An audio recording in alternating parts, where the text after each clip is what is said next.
happened to you, or what happened, you have whatever you have done, put it behind.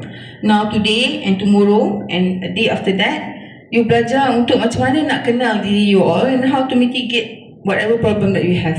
Boleh? I know you all the expert. I know you because coping mechanism you jawab tu semua pandai. Tetapi saya rasa mungkin you ingat ada but your coping still okay. Actually saya proud of you because you absorb. But for how long? At a point of time yang you jawab soalan tu, mungkin you kata okay, aku boleh tahan lagi, apa lagi.